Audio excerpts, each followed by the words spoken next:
There is a single biological rhythm that flattened accelerates cellular aging independent of your diet, your exercise, your genetics. And most adults over 35 are walking around with it flattened right now without knowing. The rhythm is your diurnal cortisol slope. Not whether you have high cortisol, the slope. The rate at which cortisol descends from its morning peak to its midnight nadir. Tomayama and colleagues demonstrated that a flatter cortisol slope predicts shorter telomere length. The protective caps on your chromosomes, equivalent to approximately 6 years of accelerated cellular aging, independent of BMI, independent of smoking, independent of baseline health. Because the evening descent is the signal that permits cellular repair to begin. When the descent fails, repair fails, and that failure compounds. Cortisol follows a precise 24-hour oscillation programmed by the suprachiasmatic nucleus, your master circadian clock in the anterior hypothalamus. In a healthy human, cortisol peaks within 30 to 45 minutes of waking, with cortisol awakening response, then descends steadily across the day. By 4 to 6 hours before habitual bedtime, cortisol should be at roughly half the morning peak. At 2 hours before bed, approaching the lower quartile of the 24-hour range, and between approximately 11 p.m. and 2 a.m., the nadir. Cortisol should be low enough that melatonin can dominate the neuroendocrine environment without opposition. When researchers talk about cortisol dysregulation, they are not concerned with the morning peak. The peak is robust. It is the evening descent that fails first. The metric is the diurnal cortisol slope, the rate of decline from peak to nadir. A steep slope signals a resilient, healthy HPA axis. A flat slope signals dysregulation, and their consequences are not subtle. Flatter slopes are associated with higher allostatic load, increased mitochondrial oxidative stress, shorter telomeres, and elevated all-cause mortality. This is where the damage becomes self-sustaining. Cortisol and deep sleep exist in a bidirectional antagonistic relationship. Elevated evening cortisol fragments slow-wave sleep architecture. A 2024 study by Yap and colleagues published in Sleep demonstrated that pre-sleep cortisol predicted sleep quality at the within individual level across 15 consecutive days. But the relationship runs in both directions. Deep sleep, specifically slow-wave sleep, actively suppresses the HPA axis. During slow-wave sleep, hypothalamic CRH release is inhibited. Pituitary ACTH output drops and cortisol falls to its lowest point. This is the only period in 24 hours then the HPA axis is meaningfully sense. When deep sleep is fragmented by elevated cortisol, by light, by metabolic load, that quiescence is lost. Cortisol does not reach its nadir, and because glucocorticoid receptors in the hippocampus are sensitized by sleep disruption, the next morning cortisol awakening response is amplified, creating a feed-forward loop. This is how a single night of poor sleep becomes chronic dysregulation. The break point, the point where intervention can interrupt the cycle, is the evening cortisol descent. Protect the descent and you protect the loop. What I have just described can sound fragile. It is not. HPA axis is plastic. Cortisol receptor sensitivity is modifiable. The diurnal slope responds to behavior intervention, not over months, but even within days. Your nervous system is not broken. It is receiving signals that tell it to stay activated. Change the signals and the system recalibrates. Every single intervention below has been tested in at least one randomized controlled trial or systematic review with cortisol or sleep architecture as a primary outcome. All times are expressed as hours before your individual habitual bedtime. Intervention 1. Meal timing 3 or more hours before bed.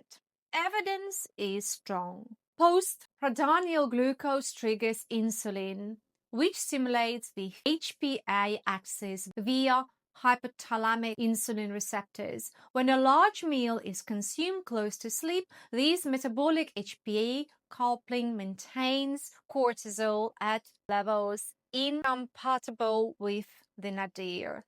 A 2020 crossover trial in GCAM compared identical meals at 6 p.m. versus 10 p.m. with a midnight bedtime. The late meal condition produced significantly higher midnight cortisol, reduced deep sleep by approximately 25%, and elevated next morning glucose. Same calories, same composition, different cortisol outcome. Intervention 2. Light architecture. Protect the SCN. Evidence is strong. Melanopsin-containing retinal ganglion cells detect blue wave light and rely into the SCN. When these cells register blue light after sunset, it delays melatonin onset and sustained HPA activity. Your brain receives the signal still daytime. Before sunset, 10-15 minutes of outdoor light provides full spectrum input that reinforces circadian phase. A 2019 scientific report study showed outdoor afternoon exposure advanced melatonin onset and sharpened the cortisol slope compared to indoor controls. After sunset, blue light blocking amber red glasses reduce evening cortisol by approximately 18% compared to clear lenses. Intervention 3. Caffeine curfew. 8-12 hours before bed. Evidence is strong. Caffeine blocks adenosine receptors. Adenosine is the primary sleep pressure molecule. A 2023 systematic review and sleep medicine reviews confirmed dose-dependent disruption. 100 milligrams at 4 hours before bed was tolerable. 200 milligrams at 6 hours disrupted sleep. 400 milligrams consumed even 12 hours before bed measurably reduced deep sleep and elevated nocturnal cortisol. The caffeine half-life is 5 to 6 hours in fast metabolizers and up to 10 hours in slow metabolizers. Intervention 4. Exercise timing. Finish 3 to 4 hours before bed. Evidence is moderate to strong. Exercise actually elevates cortisol, adaptive and normal. But exercise completed within 3 hours before bedtime prolongs cortisol elevation into the sleep window and reduces sleep efficiency by approximately 12% compared to exercise finished 4 or over hours before bed. Low-intensity activity shows minimal disruption regardless of timing. Intervention 5. Passive heating. 60-90 minutes before bed. Evidence is moderate. Sleep onset is coupled to a core body temperature drop of approximately half to 1 degree. Passive heating warm water at 40-42 degrees for 15-20 minutes causes peripheral vasodilation. Exiting the water produces a rapid core temperature drop, which signals the SCN that sleep should begin. 2019 meta-analysis of 17 studies found passive heating significantly improved sleep onset, increased slow-wave sleep, and was associated with a deeper evening cortisol slope. Intervention 6. cognitive closure. Externalize the Zeigarnik load. Evidence is moderate. Uncompleted tasks sustain cognitive arousal. There is a Zeigarnik effect, which translates into HPA activation because the brain does not distinguish between physical threat and unresolved cognitive demand. A 2018 study in GEP General showed that writing a structured to-do list for the next day reduced sleep onset latency significantly compared to journaling about completed tasks. Externalizing unfinished tasks reduces the brain's need to maintain them in active working memory. Intervention 7. Vagal breathing 15-30 minutes before bed. Evidence is moderate. Slow diaphragmatic breathing at 4-6 breaths per minute with extended exhale activates the vagus nerve via respiratory vagal baroreflex arc. Vagal efferents inhibit the HPA axis at the hypothalamic level through cholinergic anti-inflammatory signaling. A 2023 RCT in Frontiers in Psychology demonstrated that 3 minutes of slow breathing at 4 seconds inhale, 6 seconds exhale reduces salivatory cortisol by approximately 22% within 30 minutes. Supplements. Before I discuss supplements, a necessary disclaimer. Always consult your pharmacist or your doctor before taking any supplement. Supplements are not benign. They interact with medications. They affect individuals differently, and some carry contraindications that are not obvious without a full medical history. The evidence I present is for your information only, not a prescription. Phosphatidylserine, 400-600 milligrams in evening. Strongest evidence, blunts cortisol response to stress, accelerates recovery. Magnesium glycinate, 500 milligrams in evening before bed. Moderate evidence, improves sleep quality via GABAergic tone. Most relevant for low dietary magnesium. Ashwagandha, 300-600 milligrams in the morning. Primarily for evening slow. Most studies measured morning cortisol only. No supplement replaces the behavioral interventions. The effect sizes for behavior are larger. For example, for a 10 p.m. bedtime, no caffeine after 12 p.m. Exercise done by 6-7 p.m. Last meal by 7 p.m. Dim lights at sunset. Bath at 8:30 p.m.